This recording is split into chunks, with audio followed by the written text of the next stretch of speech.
하시고자 말씀을 선포하실 수 있도록 주님 도와주시옵소서. 감사드리며 예수님의 이름으로 기도합나이다. 아멘. 아멘.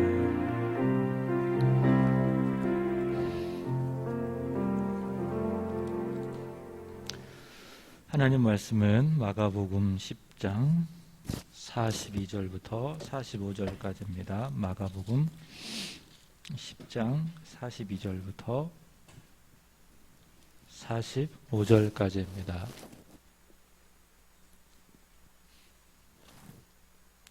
자, 다 같이 한 목소리로 합독하겠습니다. 시작.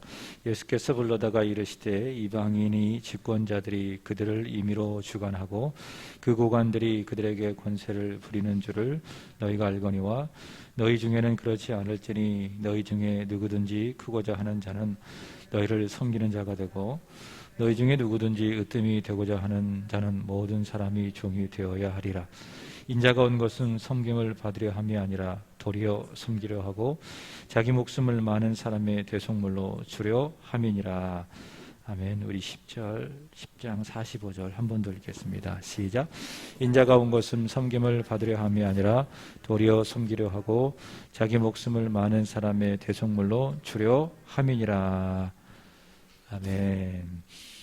지난주에 제가 짧은 동영상을 보고 은혜라고 말하기 좀 그렇고요. 마음에 좀 감동을 받아서 오늘 수요예배 오시는 분들과 함께 나누고 싶어서 동영상을 하나 준비해 보았습니다. 우리 함께 보도록 하겠습니다.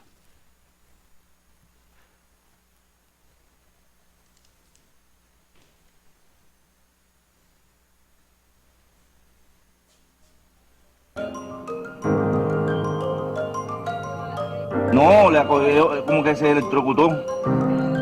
Pensaba que era otra vez, le decía que ve, güey. No es que se hizo y que para ahí.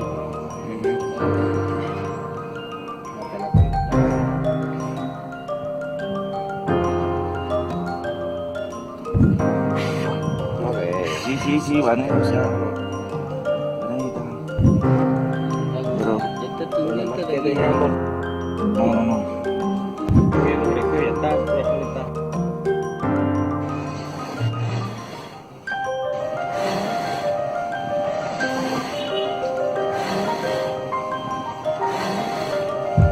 ya está. Espérate, ese es para que bombee sangre al cerebro.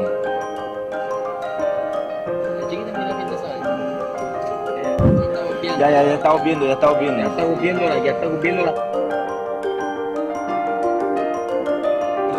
Es reanimación, papá. Estamos viendo bien. Estamos viendo. Mierda, que bien. Estamos bien. Ya. Verlo como en Pepito los ojos. Ya. Ya sintió el corrientazo, ahora no lo hay más en los cables. Ya no se monta más ahí. Ya está casi. De la otra. ¿De qué? Otra vez bebe. No bebe, otra vez está. Ah, pero andando. Se regresa el Salí. susto. Ya. Está bien. Está la papi. Obvio. Bueno. Ya. Para que por lo menos se busque un poco más manzana.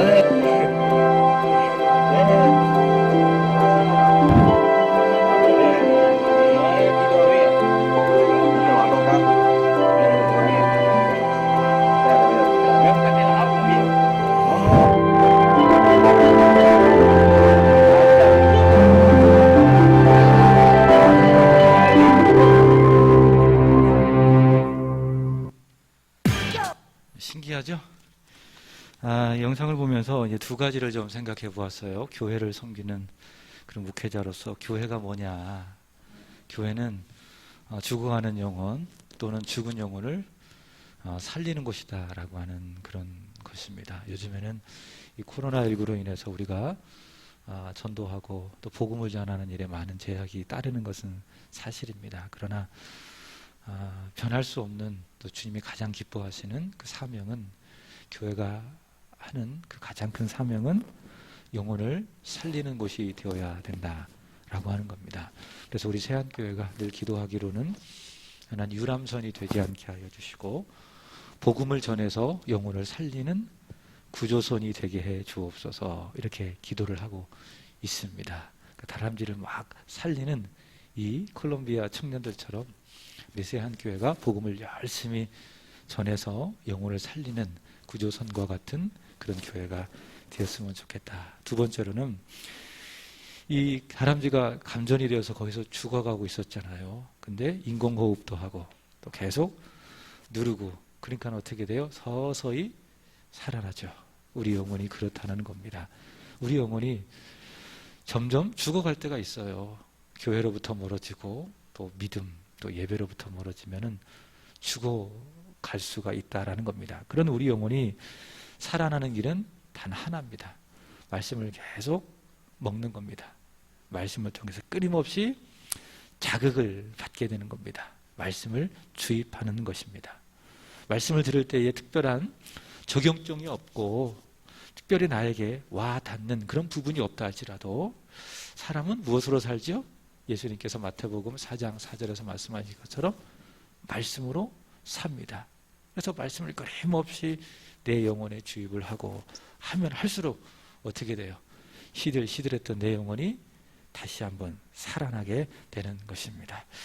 자, 우리가 계속해서 그 수요일마다 이 성경을 공부를 하고 있는데 마태복음을 2주에 걸쳐서 공부를 했고, 자, 오늘부터 마가복음을 앞으로 2주에 걸쳐서 공부하는 그런 시간을 갖도록 하겠습니다. 이 말씀들이 특별히 우리에게 말씀드린 것처럼 특별한 적용점은 없어도 하나님 말씀이니까 계속 듣고 확인하고 또 그 말씀을 내 마음에 담아두면 그 말씀이 나의 영혼을 살리고 더 나아가 나의 가정을, 나의 자녀를, 나의 일터를 살리는 말씀이 될 줄로 믿습니다. 자, 오늘은 마가복음인데, 자, 마가복음의 저자는 누굴까요? 마가입니다. 자, 히브리식 이름은 요한입니다. 사도 요한이 아니고 요한, 마가, 요한 다 같은 그런 사람입니다. 자, 그 뜻은 어떤 의미를 가지고 있는가 하면 거기 교재를 보세요. 교재 없으신 분 없으십니까? 네. 집사님은 교재 없으세요? 있어요? 자, 마가라고 하는 이름의 뜻은 어떤 뜻이죠? 여러분이 이제 보시고 또 입으로 이렇게 소리 내는 것이 굉장히 중요합니다. 그러니까 눈으로 보는 것보다 소리로 말을 하면 그만큼 머릿속에 많이 남기 때문에 그렇습니다. 자, 이름의 뜻이 무엇입니까? 여호와는 은혜로우시다. 마가는 어떤 뜻을 가지고 있다고요? 여호와는 은혜로우시다 라고 하는 뜻을 가지고 있다. 마가는요, 마리아의 아들이고 또 초대교회의 아주 위대한 지도자죠. 착하고 성령이 충만했던 바나바라고 하는 사람의 생질 조카입니다. 이 마가는 예루살렘 출신의 레위지파 사람으로 전승에 의하면 예수님께서 70인 전도대를 보내지 않았겠습니까? 그 중에 한 사람으로 파송되어진 사람이 마가다. 그렇게 전해 내려온다고 합니다. 성경의 기록을 보면 이 마가의 행적을 볼 수가 있습니다.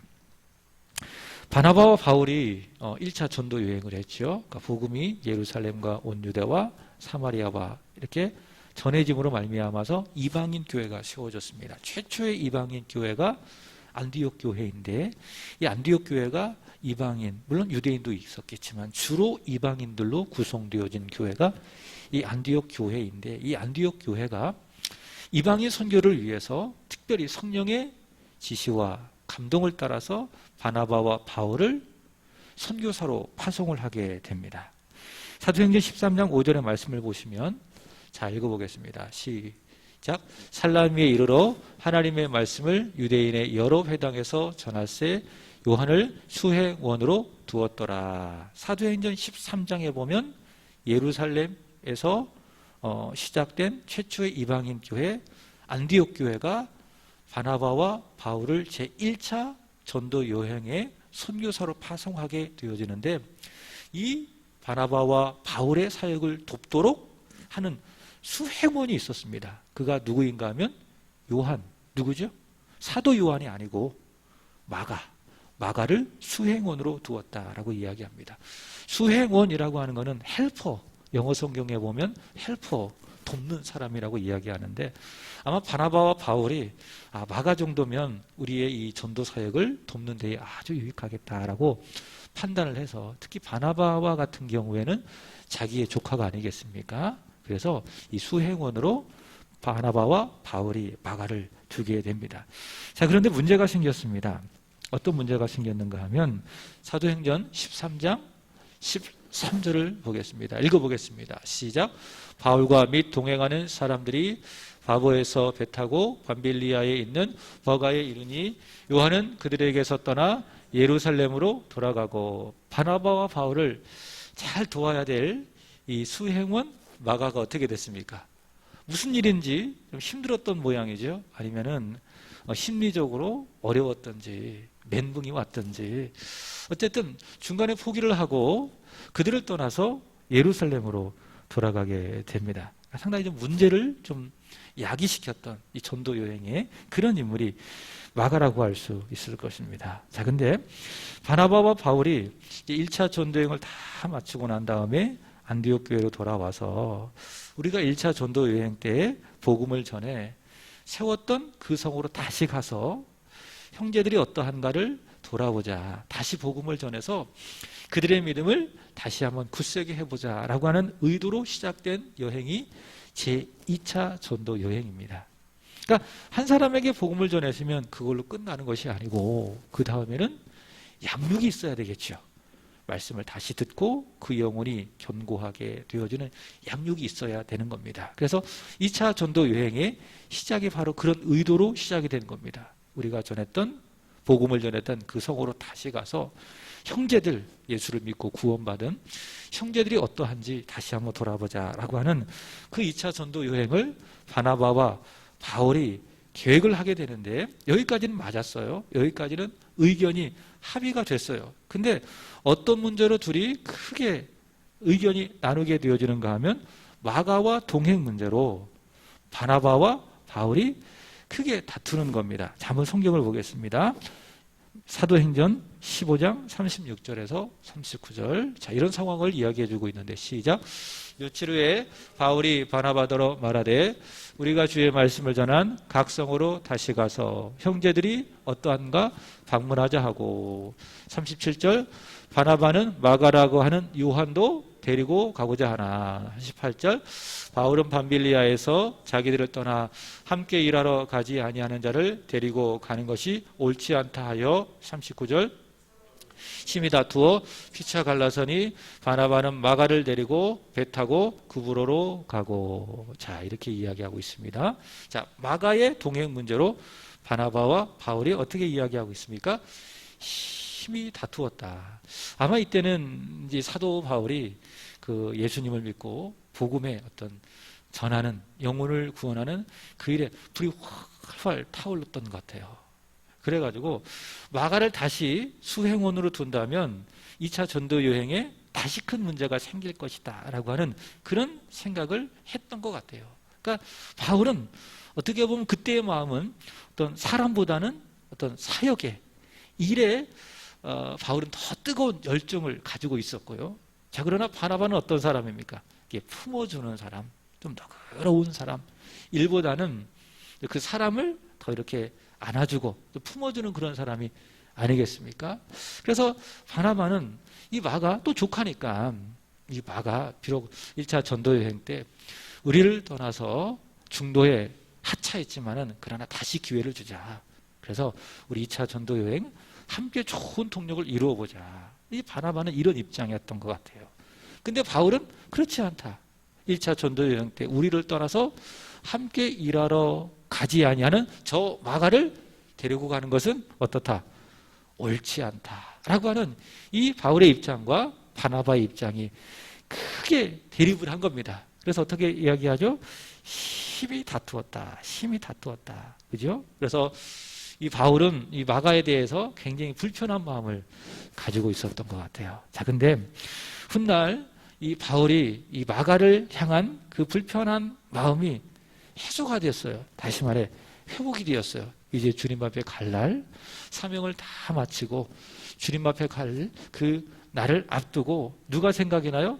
한때 나의 마음을 불편하게 했던 한때 내가 이 마가를 데려가는 이 문제를 갖고 바나바와 심히 다투었던 그 문제의 인물, 마가에 대한 그 불편한 마음이 다 해소가 되고, 주님 앞에 서기 전에 마가에 대한 자신의 그 마음을 디모데에게 이렇게 표현을 하고 있습니다. 디모데후서 4장 11절 보겠습니다. 시작. 누가만 나와 함께 있느니라. 내가 올 때에 마가를 데리고 오라. 그가 나의 일에 유익하니라. 자, 그죠? 바울의 사역 말년에 마가는 어떤 존재가 되었어요? 처음에는 1차 전도여행, 2차 전도여행 때는 바울의 사역에는 마가는 해로운 존재였었어요. 이 유익이 없는 존재였었어요. 자, 그렇지만 이제 바울의 사역을 마치고 주님 앞에 설 바울의 말년에 마가는 어떤 존재가 되었다는 거죠? 나의 일에 유익하다. 마가에 대한 바울의 마음이 회복된 것을 볼 수가 있습니다. 또 빌레몬서 1장 24절의 말씀을 보시면 또 어떻게 이야기하는가 하면 시작. 또한 나의 동력자 마가를 뭐라고 이야기하고 있어요? 동력자라고 이야기하고 있습니다. 바울과 같은 곳을 바라보고 또 함께 일을 하는 사람, 예수님을 바라보고 복음을 위해서 함께 일하는 동력자라고 바울은 마가를 인정하는 것을 볼 수가 있습니다. 바울의 마가에 대한 불편한 마음이 온전히 해소가 된 것을 볼 수가 있습니다. 여러분, 적용점을 하나 여러분에게 든다면 여러분 주님 앞에 설 그때가 반드시 있을 거예요. 그때까지 여러분의 마음속에 혹시 불편한 사람, 관계가 어려운 사람 어떻게 하셔야 돼요? 정리를 잘 하셔야 됩니다. 불편한 마음이 편안한 마음으로 바꾸게 해야 될 줄로 믿습니다. 자, 이런 것을 우리가 확인해 볼 수 있고요.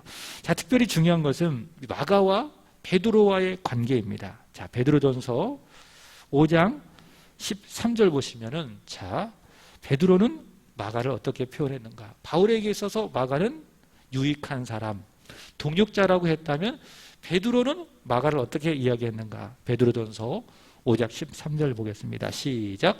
택하심을 함께 받은 바벨론에 있는 교회가 너희에게 문안하고 내 아들 마가도 그리하느니라. 여러분, 사도에게 있어서 아주 특별한 관계, 마치 피를 나누지는 않았지만 영적인 관계 속에서 부모와 자녀와의 관계 속에서 말할 때 사도들은 꼭 표현한 것이 있습니다. 그것이 무엇인가 하면 아들입니다. 아들. 그래서 바울에게 있어서 아들은 바울은 결혼했어요, 안 했어요? 결혼 안 했습니다. 근데 아들이 있습니다. 그러니까 예수 안에서 복음으로 말미암아 난 아들이 3명 있습니다. 첫 번째는 디모데, 두 번째로는 디도, 그 다음에 빌레몬서에 보면 오네시모라고 하는 이 3사람이 있습니다. 근데 마가를 향하여서는 내 아들이라고는 하진 않았어요. 좋은 동력자, 내 사역에 유익한 자. 자, 그렇지만 베드로는 그렇지 않았다. 베드로는 마가를 뭐라고 이야기하죠? 내 아들이라. 그러니까 육신으로 난 아들이 아니라 그리스도 예수 안에서 복음 안에서 복음으로 말미암아 난 내 아들 마가, 그렇게 이야기하고 있습니다. 그래서 이 마가복음을 기록한 마가와 베드로와의 관계는 아주 특별한 관계, 주 안에서 매우 친밀한 관계라는 것을 볼 수가 있습니다. 그래서 이 사복음서 중에 보통 이 성경학자들이 제일 먼저 기록된 책을 마가복음이라고 이야기하는데, 마가가 어떻게 이 마가복음서를 기록을 했을까? 이렇게 이제 추론을 할 때에 베드로의 목격과 또 베드로의 증언을 기본적인 이 자료로 해서 마가복음을 기록했을 것이다. 그렇게 이제 이야기를 합니다. 좀 어려운 이야기인데, 그 영국의 이제 신약학자 리처드 보컴이라고 하는 그런 분이 계신데, 이분이 이런 연구를 했어요. 초대교회 문서를 이렇게 딱 보고 연구를 쭉 해봤어요. 이제 보통 그 문서를 쓸 때에 내가 이 글의 저자입니다라고 쓰면 문제가 안 되는데 저자를 밝히지 않는 그런 경우가 있잖아요. 그럴 경우에는 어떻게 그 책이나 그 작품이 저자의 작품인지를 하나하나 문건을 연구를 해보았는데, 초반과 후반에 그 사람의 이름이 등장할 때에 그 작품의 저자는 바로 이 사람이다, 이런 공통점을 발견했대요. 자, 만약 그 이론이 맞다고 한다면 마가복음 초반부와 그리고 마가복음 후반부 마지막에 등장하는 그 인물이 그 작품의 저자일 가능성이 있다라는 거예요. 이 마가복음의 원저자가 될 수 있다는 거예요. 자, 그가 누군가 하면 한번 보겠습니다. 자, 마가복음 3장 16절. 이것은 이론이에요. 신학자들이 한번 여러분에게 참고적으로 이야기하는 건데, 자, 마가복음 3장 16절에 처음 등장하는 사람이 누구인가 하면 읽어보겠습니다. 시작. 이 12를 세우셨으니 시몬에게는 베드로란 이름을 더하셨고. 자, 누가 등장해요? 베드로가 등장하잖아요. 자, 그 다음에 마가복음 16장 7절 마지막이죠. 시작. 가서 그의 제자들과 베드로에게 이르기를 예수께서 너희보다 먼저 갈릴리로 가시나니 전에 너희에게 말씀하신 대로 너희는 거기서 배우리라 하라 하는지라. 자, 처음에 누가 등장해요? 베드로가 등장을 하고 또 마지막에는 누가 등장하죠? 역시 베드로가 등장을 하더라라고 하는 겁니다. 자, 그렇다면 이 마가복음의 본래 증언, 본래 목격, 이것은 누구의? 베드로의 목격과 증언을 토대로서 마가가 이 마가복음을 기록했다. 이렇게 우리는 이해를 해 볼 수 있는 것입니다. 실제로 이제 베드로가 그의 말년에 로마에 가서 이제 사역을 했지 않겠습니까? 로마에 가서 이제 복음을 전하면 이제 로마 사람들이 언어가 라틴어인데 그 라틴어를 이 베드로가 쓸 수 없는 것입니다. 그래서 베드로가 항상 이 통역사로 대동했던 사람이 누구인가 하면 마가였어요. 마가. 그래서 마가를 통역사로 항상 옆에 두고 가서 베드로가 로마에서 복음을 전했다라고 하는 그런 이야기가 있습니다. 그래서 이 마가복음은 마가가 기록했지만은 대부분 모든 목격과 증언은 누구의 증언으로? 베드로의 증언으로 되어 있다라고 하는 것입니다. 자, 재미있는 사실이 하나 있는데 거기 4번을 보시면은 그래도 내가 이 마가복음을 기록을 했다. 물론 베드로의 어떤 자료에 의해서 기록했지만 그래도 내가 이 마가복음을 내가 기록했다라고 하는 그 사실을 은근슬쩍 집어넣는 하나의 재미있는 그런 에피소드가 하나 있습니다. 물론 성경학자들이 이게 진짜냐 아니냐 거기에는 논란이 많이 있는데 그래서 전통적으로 보면 여기에 등장하는 인물이 마가일 것이다 라고 한번 생각을 해보는 거예요. 마가복음 14장 51절에서 52절 보겠습니다. 시작. 한 청년이 벗은 몸에 배 홀이불을 두르고 예수를 따라가다가 무리에게 잡힘에 배 홀이불을 버리고 벗은 몸으로 도망하니라. 여기서 말하는 청년이 누구죠? 마가였다는 거예요. 자기를 마가라고 밝히지는 않지만 이 청년이 바로 나 마가다. 이렇게 이제 간접적으로 이렇게 자신의 이야기를 써 넣음으로써 이 마가가 자신의 저작임을 밝히고 있다. 이렇게 이제 이해하는 경우도 있습니다. 자, 두 번째 보시면 이 마가복음이 기록된 시기입니다. 자, 거기 보시면 교재를 보세요. 초대교부 중에 알렉산드리아의 클레멘스에 의하면 마가는 베드로가 로마에 있는 동안 이 마가복음을 기록했다라고 이야기를 합니다. 여러분, 그 주후 64년에 이 기독교의 역사 속에서 아주 특별한 사건이 있습니다. 그것이 무엇인가 하면 네로의 이 박해가 있었죠. 그러니까 로마 시내에다 불을 확 다 질러놓고 자기가 질러놓고 이것은 그리스도인들이 소행이다라고 해서 그리스도인들을 대대적으로 핍박한 그런 사건이 있었습니다. 바로 이때에 바울도 베드로도 순교를 했습니다. 만약 이게 사실이라면 마가복음은 언제 기록했는가? 그 전에 기록했겠지요. 그래 대략 50년, 주후 50년 또는 60년경에 이 마가복음이 기록됐을 것이다. 우리는 추측을 해볼 수가 있습니다. 자, 이해되시죠? 자, 그 다음에 세 번째 거기 교재를 보세요. 자, 내용을 한번 구분해 보겠습니다. 마가복음은요, 장소를 기준으로 해서 마가복음이 이제 구별되는 것을 볼 수가 있습니다. 마태복음 같은 경우에는 비로소라고 하는 그런 단어를 통해서 서론, 본론, 결론이 있었죠. 그죠? 비로소 천국 복음을 전파하시니 비로소 예수께서 자기의 고난과 십자가와 부활을 알리시니 이렇게 이야기해서 마태복음이 구분이 되었다면 이 마가복음은 그 장소를 중심으로 해서 그 내용이 구분되는 것을 볼 수가 있습니다. 자, 크게 5 부분으로 나눌 수가 있습니다. 자, 마태복음, 마가복음 1장 1절에서 13절까지는 예수님의 복음의 시작, 이렇게 해보겠습니다. 마가복음 1장 1절을 한번 보세요. 성경을 한번 찾아보세요. 자, 화면은 준비는 안 했는데 마가복음 1장 1절입니다. 자, 다 같이 함께 읽어보겠습니다. 시작. 하나님의 아들 예수 그리스도의 복음의 시작이라. 여러분, 복음이 뭐죠? 복음은 영어로 good news입니다. good news인데 이것을 헬라어로 유앙겔리온이라고 이야기하는데, 근데 이 예수님 이 당시 특별히 마가가 활동했을 이 당시 복음은 굉장히 정치적인 용어였습니다. 어떤 의미를 가지고 있는가 하면 로마 황제가 탄생했다거나 로마 황제가 여러 그 열국들을 빼앗고 승전에서 돌아왔을 때 그것을 유앙겔리온, 황제가 태어났다거나 로마 황제가 제국들을 여러 나라들을 정복하고 승전가를 부르며 다시 본국으로 돌아올 때에 무엇? 바로 그것을 유앙겔리온, 복음이라고 이야기합니다. 그래서 이 복음은 로마 황제가 주님이시다. 이게 그 당시 그 썼던 복음의 기본적인 개념이었어요. 근데 성경은 또 당시 그리스도인들은 아니라는 거예요. 로마 황제가 그리스도가 아니라, 로마 황제가 주가 아니라 누가? 예수가 주님이시다. 예수가 주님이다. 그래서 어떻게 보면 그 당시의 복음은 굉장히 반 로마 제국적이고 그리고 굉장히 정치적인 의미가 그 당시에 사용되었던 복음이었습니다. 복음. 그럼 복음은 뭐냐? 성경이 말하는 복음은 뭐냐?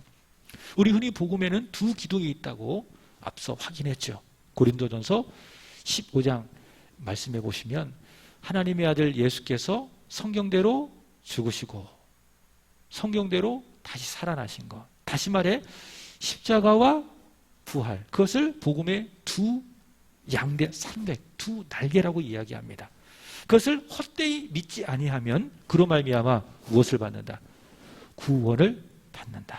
그러니까 예수님의 십자가, 예수님의 부활, 그것을 내 마음으로 믿으면 그로 말미암아 구원을 받는다. 이게 이제 사도행전 16장 31절 보시면 주 예수를 믿으라. 그리하면 너와 내 집이 구원을 받으리라 라고 하는 그 말이 압축하고 있는 내용이라는 거예요. 그래서 십자가와 예수 그리스도의 부활이 복음이다. 자, 근데 마가복음 1장은 조금 더 크게 이야기하는 겁니다. 자, 보세요.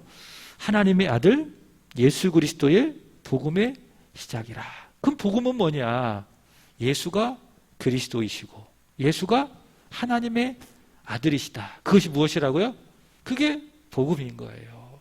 그래서 예수님과 관련되어진 모든 것들이 다 무엇입니까?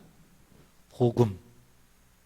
그죠? 창세전에 선지하셨던 하나님의 아들이 하나님의 때가 되어짐에 인간의 육신을 입고 이 땅에 오셨다. 그분이 바로 예수 그리스도이시다. 그게 뭐죠? 복음. 그 하나님의 아들 예수 그리스도께서 우리에게 하나님을 보여주시기 위해서 우리에게 나타나셨다. 그게 뭐죠? 그게 복음.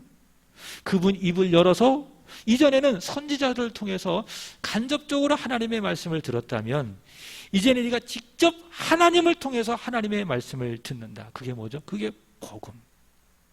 그리고 그가 죽은 자를 살리시고 병든 자를 고치시고, 그죠? 이게 다 뭐예요? 이게 복음이라는 거예요. 그럼 그 복음의 절정이 뭐냐? 그 아들, 하나님의 아들 예수 그리스도께서 우리의 죄를 영원히 사하기 위해서 우리를 대신하여 또한 우리를 위하여 고난을 받으시고 십자가에서 죽으셨다. 그러나 다시 살아나셨다. 그게 뭐죠? 그게 복음. 그리고 성령으로 말미암아 하늘에 오르셔서 하나님 보좌 우편에 앉아서 우리를 위하여 중보하고 계시다가 역사의 끝에 이 세상에 다시 오셔서 이 땅에 하나님의 나라를 완성하게 될 것이다. 그게 뭐죠? 그것이 바로 복음이라고 하는 거예요. 바로 그 사실을 마가복음 말씀하고 있습니다. 그래서 복음은 뭐냐? 하나님의 아들 예수 그리스도, 그것이 바로 복음이다. 이제 그게 복음이 시작이 되는 거예요. 자, 그러면서 이제 갈릴리로 예수 그리스도의 사역이 시작이 됩니다. 갈릴리. 그래서 1장 14절부터 9장 50절까지 세 부분으로 나누어지죠. 시작하고 두 번째 갈릴리에서의 사역. 그 갈릴리에 가셨다가 가버나움에 가셨다가 바닷가에 가셨다가 밀밭에 가셨다가 회당에 가셨다가, 그러니까 거점은 갈릴리로 해서 계속 왔다 갔다 하시면서 복음을 전하시고 가르치시고 기적을 행하시고, 또 7장 24절부터 9장 50절까지는 또 갈릴리 주변에를 막 여행을 하시는 겁니다. 두로에 갔다가 시돈에 갔다가 갈릴리 호수에 가셨다가 변화산에 가셨다가. 그래서 1장 14절부터 9장 50절까지는 예수님께서 태어나신 이 갈릴리를 중심으로 예수님께서 행하신 모든 그리스도의 사역을 집중적으로 기록을 하고 있고요. 자, 이제 세 번째 보시면 이제 예수님께서 어떻게 하셔야 돼요? 그 복음의 절정인 순환과 또 십자가의 죽음과 부활을 이루시기 위해서 어디로 가시죠? 예루살렘. 이제 이 거처를 예루살렘으로 옮기시는 것이에요. 그래서 10장 1절부터 14장 42절까지 예루살렘으로 여행하시고 또 예루살렘으로 입성하시고, 그 다음에 네 번째로는 14장 43절에서 15장 47절까지는 예수님께서 고난을 받으시고, 그 다음에 16장 1절부터 마지막 20절까지는 고난을 받으셨지만 예수님께서 다시 부활하시고 승천하신 그런 내용들을 기록을 하고 있습니다. 자, 이것이 바로 마가복음의 중요한 내용이다. 한번 집에 가셔서 한번 정리를 한번 해보시면 좋겠습니다. 자, 그 다음에 네 번째로는 이 마가복음의 이 독자입니다. 누가 이 마가복음을 읽느냐. 여러분, 그 마태복음의 이 독자는 누구일까요? 주로입니다. 이방인이나 유태인이나 이렇게 이제 보통 구분이 되어지는데, 왜냐하면은 이 유대인들은 자신들 민족의 모든 민족들을 다 이방인이라고 그러는 거예요. 그래서 이 세상에 딱 두 민족밖에 없어요. 선택받은 민족, 선택받지 않은 민족, 유대인, 이방. 이게 딱 그들이 생각하는 두 부류의 민족이라는 거예요. 마태복음은 그 주요 읽는 대상이 누구였는가 하면 유대인이었습니다. 그래서 유대인이 잘 알고 있는, 또 유대인이 익히 알고 있는 그 자료를 많이 인용했어요. 그것이 무엇인가 하면 구약 성경. 그래서 마태복음을 읽으면은 구약 성경에 말씀한 바 이르시되 그 구약에 있는 모든 약속들이 예수님 안에서 성취가 되었다, 이루어졌다. 그래서 예수님은 구약에 예언되어진 그리스도이시다라고 하는 그 사실을 마태복음은 전함으로 인해서 너희가 기다리던, 너희가 고대하던 그분이 바로 예수님, 그분을 믿으라. 이것이 이제 마태복음의 중요한 내용이라면, 그러나 마가복음은 조금 그 독자가 다릅니다. 자, 어떤 것을 통해서 알 수 있는가 하면, 첫 번째, 아람어가 기록되어 있는데 이 마가복음에 이렇게 꼭 기록할 때 거기에다 꼭 이 마가는 그 번역을 기록했다라는 거예요. 자, 예를 든다면 4개를 제가 써놨어요. 첫 번째, 마가복음 3장 17절 보겠습니다. 시작. 또 세베대의 아들 야고보와 야고보의 형제 요한이니 이 둘에게는 보아네게 곧 우레의 아들이란 이름을 더하셨고. 자, 보아네게라고 하는 아람어, 원래 원문에 아람어로 기록되어 있습니다. 아람어로 해놓고 거기다가 해석을 쓰는 거예요. 뭐죠? 우레의 아들이라 라고 하는 그 번역을 쓰는 거예요. 그래서 보아네게는 곧 우레, 다시 말해 천둥의 아들. 그 다음에 마가복음 5장 41절 보시면 읽어보겠습니다. 시작. 그 아이의 손을 잡고 이르시되 달리다굼 하시니 번역하면 곧 내가 내게 말하노니 소녀야 일어나라 하심이라. 자, 달리다굼이 뭐죠? 이게 아람어인데 번역하니까는 그 의미가 뭐다? 내가 내게 말하노니 소녀야 일어나라. 이게 뭐죠?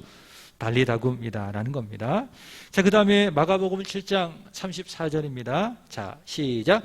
하늘 우러러 탄식하시며 그에게 이르시되 에바다 하시니 이는 열리라는 뜻이라. 에바다가 아람어인데 뜻은 무슨 뜻?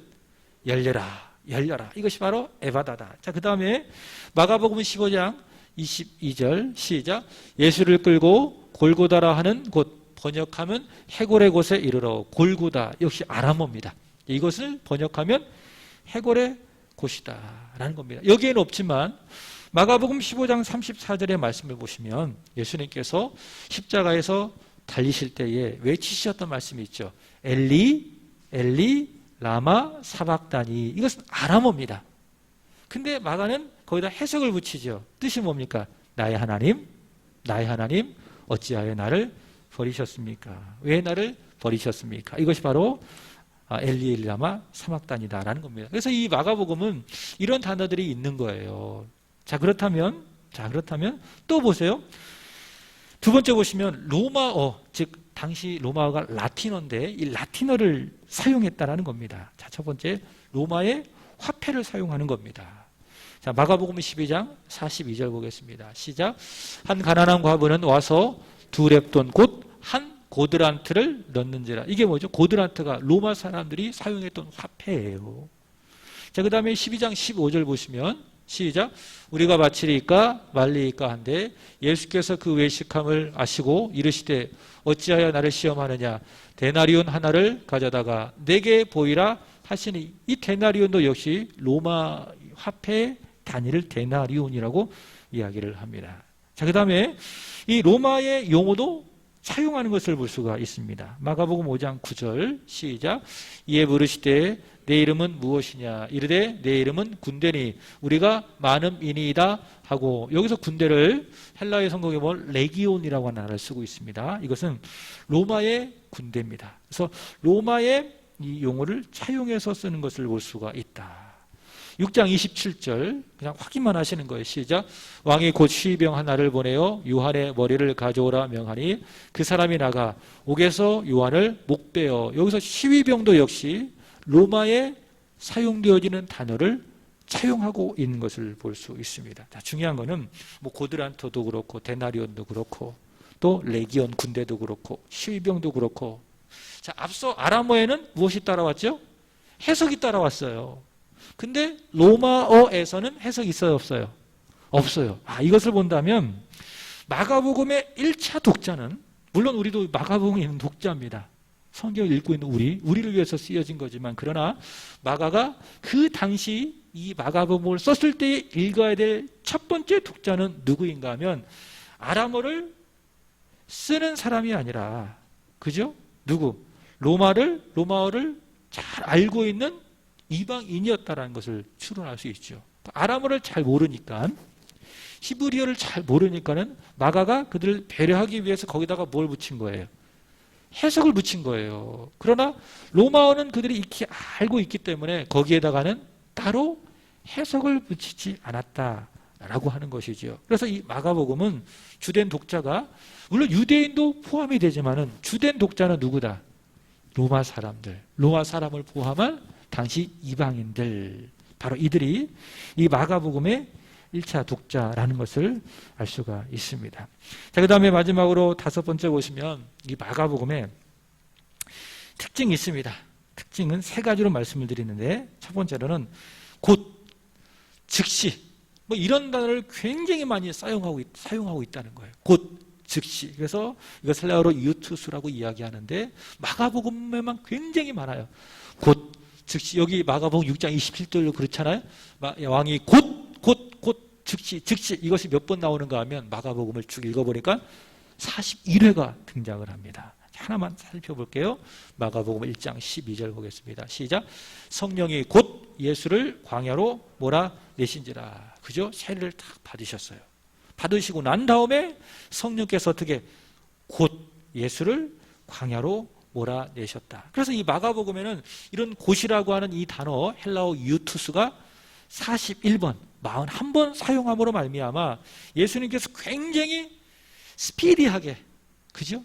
동시에 아주 역동적으로 사역하시고 움직이시는 것을 볼 수가 있습니다. 그러니까 성격이 느긋한 사람은 이 마가복음을 읽으면 안 돼요. 굉장히 이렇게 스피디하면서 역동적으로 모든 내용들이 전개되기 때문에. 그렇지만은 마태복음은 그렇지 않아요. 마태복음은 굉장히 느긋해요. 그리고 상당히 디테일하게 내용들이 기록된 면들이 많이 있습니다. 그러나 마가복음은 그렇지 않다. 굉장히 역동적이면서도 스피디하게 예수님께서 그리스도의 사역을 감당하셨구나. 저는 이제 개인적으로 이렇게 조금 빨리빨리 이렇게 하는 게 있어요. 그래서 이제 찬양도 조금 빨리 하고 이렇게 말씀을 전하는 것도 빨리 하고 지금 굉장히 느리게 하는 겁니다. 이제 빨리 하다가도 느리게 해야지라고 하면 제 스스로 조절을 하기도 하는데 이게 좀 늘어지고 좀 처지는 것보다는 좀 스피디하면서 역동적인 것이 좋겠다라는 그런 생각을 해봐요. 그래서 찬양을 부를 때에도 조금 빠르게 그리고 역동적으로 이렇게 찬양을 부르면은 그 찬양에 힘이 있지 않을까라고 하는 그런 생각을 해봅니다. 마가복음이 그런 성격을 가지고 있다라는 거죠.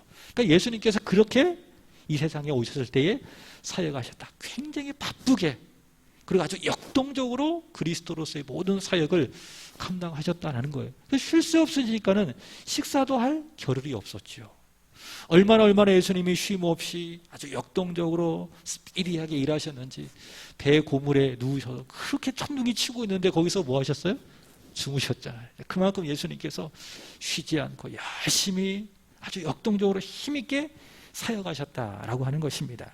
자, 그 다음에 두 번째로는 요약어를 많이 사용을 하고 있습니다. 자, 대표적으로 한 구절만 볼게요. 마가복음 1장 32절입니다. 자, 시작. 저물어 해질 때에 모든 병자와 귀신 들린 자를 예수께 데려오니. 여기서 모든입니다. 여러분, 마가였다면 어떻게 했을까요? 모든이란 걸 안 써요. 다 써요. 어떤 병을 앓았는지, 뭐 귀가 먹였다든지, 뭐 입이 다쳤다고 하든지, 뭐 손이 아프다고 이게 굉장히 마태는 디테일하게 자세하게 썼을 거예요. 왜 그런가 하면 마태의 직업이 뭐였죠? 세리였잖아요. 그죠? 세리는 성격이 어때야 돼요? 그냥 꼼꼼해야 돼요. 하나도 빠짐없이 정확하게 기록하는 그 습성이 있어요. 그러니까 마태는 그렇게 이제 많은 내용들을 마태복음을 기록을 한 겁니다. 이 느긋하면서도 꼼꼼하게 하나하나 내용들을 기록했지만 그러나 마가는 그렇지 않다. 병자를 어떻게 끝내고 있어요? 요즘 말로 퉁친다고 이야기하죠. 모든 병자, 이렇게 모든 병자. 하나만 더 볼까요? 1장 39절입니다. 시작. 이에 온 갈릴리에 다니시며 그들의 회당에서 전도하시고 또 귀신들을 내쫓으시니라. 마태 같은 경우에는 여기도 가시고 또 구체적인 지명까지 다 기록해가지고 마태복음을 기록했을 거예요. 그러나 마가는 그럴 시간이 없어. 예수님께서 여기저기 많이 다니셨는데 하나의 단어로 딱 끝내는 거예요. 그게 뭐죠? 예수께서 온 갈릴리를 다 다니시면서 또 그 다음에 그냥 여러 회당에 다 다니시고 거기에서 복음을 전하시고 전도하시고 귀신을 내쫓으셨다. 이렇게 해서 이 마가는 고시라고 하는 단어, 그 다음에 요약어라고 하는 단어를 통해서 예수님께서 이렇게 사역했음을 잘 표현을 하고 있습니다. 여러분, 이 고시라고 하는 단어를 통해서 그 다음에 요약어 이런 것을 통해서 예수님께서 이 세상에서 그리스도로서 사역을 하실 때 어떻게 했을까요? 굉장히 열심히, 정말 쉼이 없이 아주 역동적으로 쉬지 않고 열심히 영혼을 살리시고 복음을 전하신 것을 볼 수 있습니다. 자, 이런 모습은 어떤 모습인가 하면 하나님의 종의 모습이었어요. 그러니까 종은 어떤 사람이에요? 하나님의 종은 하나님께로부터 일을 위임받아서 그 일을 열심히 신실하게 충성을 다하여 섬기는 사람이 종이 아니겠습니까? 그래서 마가는 베드로부터 예수님에 관한 이야기를 듣고 예수님은 바로 이런 분이시로구나. 예수님은 열심히 쉬지 않고 우리의 구원을 위해서 이 세상에 일하셨던 하나님의 종이로구나 라고 하는 관점을 딱 가진 거예요. 제가 말씀을 드렸죠. 마태복음은 사자복음이다. 왜냐하면 왕으로 오신 예수님이기 때문에. 마가복음은 송아지 복음이다. 요한계시록 4장 7절에 의거해서 왜? 열심히 일하셨기 때문에. 누가복음은 인자로 오신 예수님 사람 복음이다. 요한복음은 독수리 복음, 하나님의 아들로서의 모습을 보여주는 복음이다.